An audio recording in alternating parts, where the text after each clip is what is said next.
merupakan salah satu kabupaten yang ada di Sulawesi Selatan. Di masa lalunya, Sopeng merupakan salah satu kerajaan yang cukup berpengaruh. Dalam sejarah perjalanannya, kerajaan Sopeng telah terlibat dalam berbagai konflik dan persekutuan antara kekuatan politik lainnya di Sulawesi Selatan. Di antaranya, pernah terlibat perang dengan kerajaan Goa, serta menjalin persekutuan dengan Bone dan Wajo. Persekutuan itu kemudian dikenal dengan persekutuan Telu Mocoe. Lalu, bagaimana sebetulnya sejarah awal kerajaan Sopeng ini muncul? Siapa pemimpin pertamanya dan kapan berdirinya? Penamaan Sopeng sampai saat ini masih belum diketahui asal-usulnya dan apa maknanya. Dalam kronik Bugis, berupa Lontara telah menyebutkan nama Sopeng sekaligus asal-usul masyarakat Sopeng itu sendiri. Dalam kronik itu dituliskan dalam bahasa Bugis asal-usul masyarakat Sopeng. Ia nae surek puada adengi tanai risopeng. Nawalaina sewo gatareng. Noni mabanu atau we risopeng.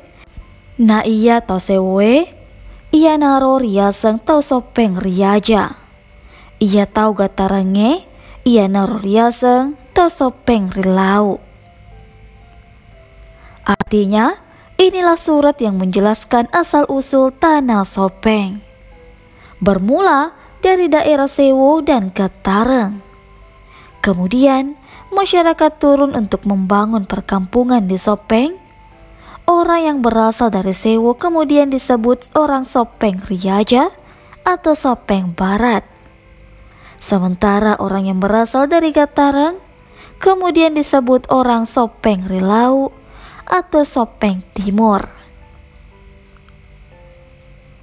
Berdasarkan naskah Lontara tersebut di atas, dapat ditarik kesimpulan bahwa penduduk tanah Sopeng mulanya datang dari dua tempat, yaitu Sewo dan Gatareng. Suasana sidang pengadilan adat dicipta Sopeng pada tahun 1924. Lembaga pengadilan adat seperti ini di zaman kolonial diperuntukkan untuk golongan pribumi guna menyelesaikan sengketa-sengketa di kalangan mereka. Orang yang datang dari Sewo membentuk pemukiman yang kemudian disebut Sopeng Riaja. Saat ini, wilayah Sopeng Riaja telah menjadi Kecamatan Sopeng Riaja dan masuk wilayah administratif Kabupaten Sopeng. Sementara itu, orang yang datang dari Gatareng membentuk pemukiman yang kemudian disebut Sopeng Rilau. Wilayah inilah yang sekarang menjadi Kabupaten Sopeng. Kelompok-kelompok pemukiman itu kemudian terus berkembang dan masing-masing memiliki pemimpin atau pemuka masyarakat. Di dalam Lontara tertulis bahwa ada 60 pemuka masyarakat. Masing-masing pemuka masyarakat memiliki gelar. Di antaranya Arung, Sulewatang, Padanreng, dan Pabicara. Namun suatu waktu terjadi musim kemarau berkepanjangan, tak satu pun tanaman-tanaman atau padi yang tumbuh, menyebabkan terjadinya huru-hara dan kekacauan di sana-sini, sehingga kemiskinan dan kemelaratan terjadi di mana-mana. Menanggapi hal itu, ke-60 pemuka masyarakat bersepakat untuk mengangkat seorang junjungan yang dapat mengatasi semua masalah tersebut.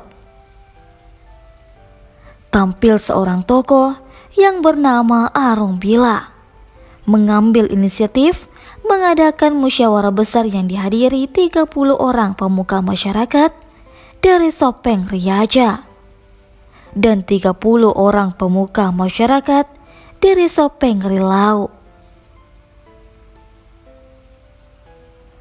Sementara musyawarah berlangsung, seekor burung kakak tua terbang membawa ikatan padi di antara para hadirin. Seluruh hadirin heran melihat burung kakak tua terbang membawa ikatan padi. Sementara padi pada saat itu tidak bisa tumbuh karena terjadi musim penceklik.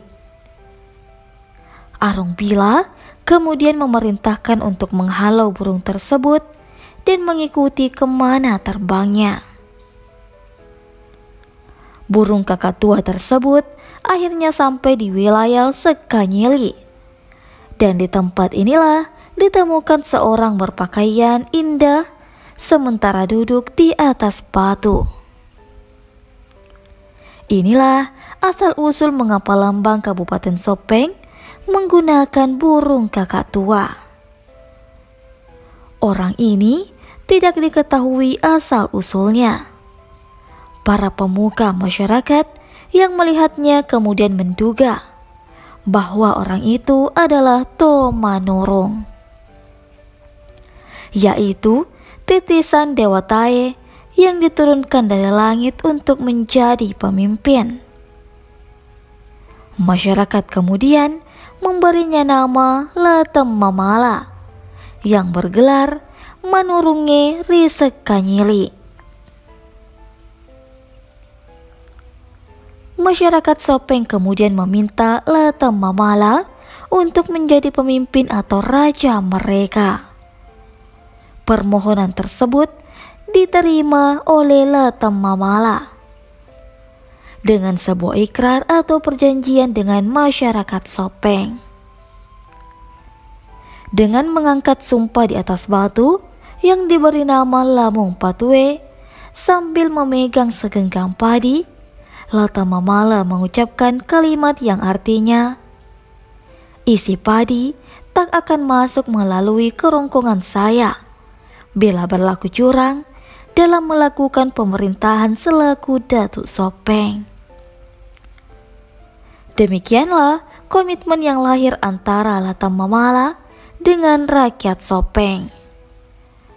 Dan saat itulah Latem Mamala menerima pengangkatan dengan gelar Datuk Sopeng yang pertama, sekaligus sebagai awal terbentuknya Kerajaan Sopeng. Berdasarkan seminar penentuan hari jadi Sopeng yang dilaksanakan pada tanggal 11 Maret 2020, yang dihadiri oleh para pakar sejarawan, budayawan, serta berbagai unsur masyarakat, disepakati bahwa hari jadi Sopeng dimulai sejak pemerintahan Manurunge Risekanyili atau Latem Mamala tahun 1261 berdasarkan perhitungan dengan menggunakan perhitungan mundur atau backward counting.